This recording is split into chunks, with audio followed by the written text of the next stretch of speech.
Hello there and welcome to another edition of In Case You Missed It, a social media all about Chatham-Kent in the world of Instagram, Facebook, Twitter, whatever little platform you're on there. And we really take a look and dive into all those things and really see what Chatham-Kent is. And you're probably thinking to yourself, have I ever picked up a ukulele, a guitar, perhaps a drum set to make up your own little song?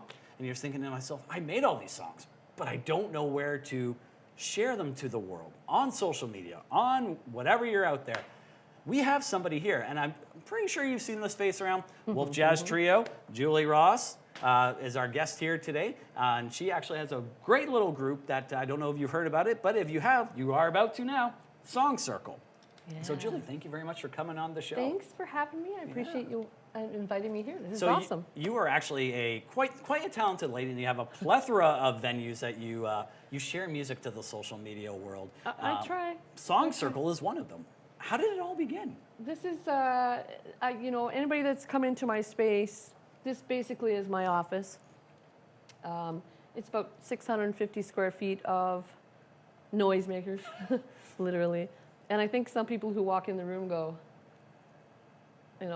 holy, like this is a little crazy. But it's not really. The stuff has accumulated over the years. Sure. And I think it's just a nice, bright, colorful space to be creative. So when you walk in the room, you can't help but go, oh, there's just so much color, and it's just a fun space to try to be free and creative. Yeah, and you do these, every Wednesday? I've been running this group for, it's got to be over 5 years. Wow. Now, pro bono. We try, you tell people you'd like to get a donation for running something like this. But the truth is, I think some of our people can't afford. They just can't afford. They can't afford lessons. They can't afford this or that. But I try to keep this really open. We'd love to have sponsors to help us run the room, but it doesn't always work that way. How did you feel when, let's go back in time a little bit to maybe one of the first SongCircles. I'm not going to say the very first one, but one of those first ones. What was the energy? What was the feeling of having those first few members come in and then say, wow, I'm really going to make something out of this? And I should go back to when I first took over this space, this room in particular was really very raw. The walls weren't even finished. Myself and my husband, we drywalled huge, huge walls, and then we started putting up artwork. Our first membership was something called Suite Ensemble, which I just wanted to make a little creative group of singers. It wasn't necessarily about songwriting, but about harmonies and music in general, and trying to just put a group of like-minded people together. And so that was generally the same kind of idea, except for the songwriting aspect. But we didn't do it in this room. We did it in my main area in Fit as a Fiddle. And I quickly saw the value in it, and that I needed to do something bigger.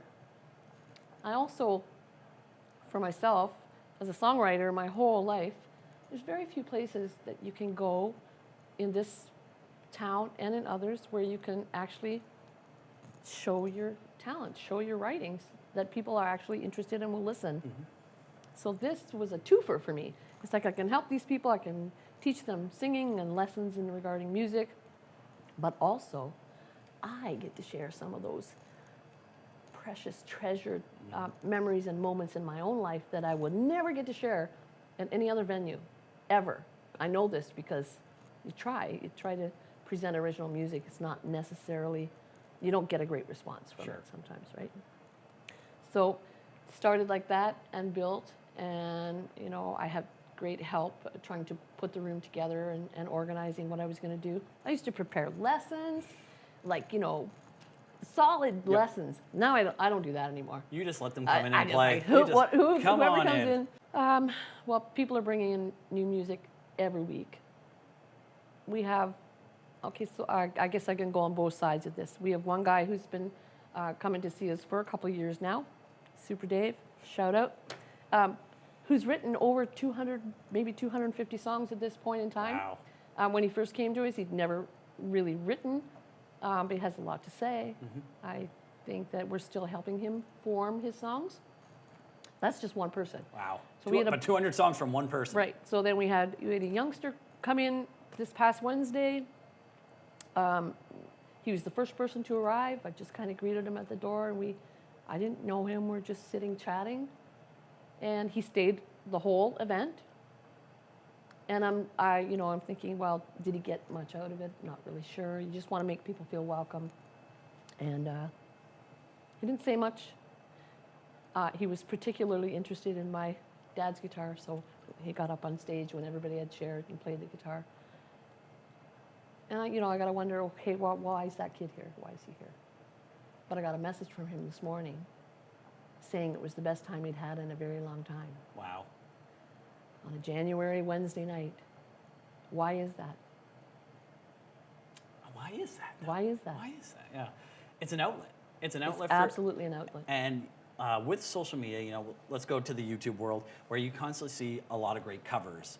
Yes. From, lots of great musicians. But, there are not a lot of channels out there to really, I don't see, from my perspective, of people sharing their own music. So this is a place for people to share their own music. And the social media aspect that you're doing on there, on your Facebook page, even on your own personal Instagram page, it's just amazing to see some of the pictures that you post on a weekly basis of some of our local musicians. And how does that make you feel? So proud. So very proud. And again, I don't really want to name names because I want to stick to them having their privacy regarding issues. But some of these people who come to see me, they have some real heavy burden issues, and they don't know how to talk about them, and they'll come in and get it off their chest in a way that's beautiful, and maybe they can handle it rather than trying to just carry it for their whole life. So to encourage them to speak their own voice, to become their best person, to really validate themselves as a songwriter. You hear things, you write 100 songs, you get one good song. I'm not sure that's exactly true. I think if you keep honing your craft, each song will get consecutively better. So we just try to keep people to push, keep writing, keep creating, keep learning those skills, the little tidbits of information, and I just give them as much as they can information-wise and send them to somewhere where they can get more information. Mostly it's about teaching people, I think, to find their own creative juices and have something that keeps them feeling valuable and not just stuck in negativity, to find something positive. And I think your SongCircle group does exactly that. It's not just a place to go pick up a guitar or drum. You're really trying to get their true inspirations and their true potentials to really create songs that are knocked up in their head, in their head. So, Julie, thank you so much for coming on the show and talking music. You're very welcome. So anyone can check out SongCircle on Facebook. Don't be a stranger. Go out and check it out. It's every Wednesday from 6:30 till 9:30. And I'm hoping for anyone that is watching this on your TV or on our YouTube channel, you come on out, meet Julie Ross here, and she'll get you, get you in that guide path to really, spread your wings, fly away, and get out some of that amazing music that you probably have wrapped up in your head there. So definitely, it's a great thing that you're doing here for the community, Thank you. Julie. I appreciate And again, we have a lot of youth, adults, everyone who love music and want to share music. So keep doing what you're doing. Thank you. And thank you for tuning in to another episode of In Case You Missed It. Again, SongCircle on Facebook, but it's at Fit as a Fiddle every Wednesday, 6:30 to 9:30. And we'll see you next month for another episode of In Case You Missed It. Take care. Thank you.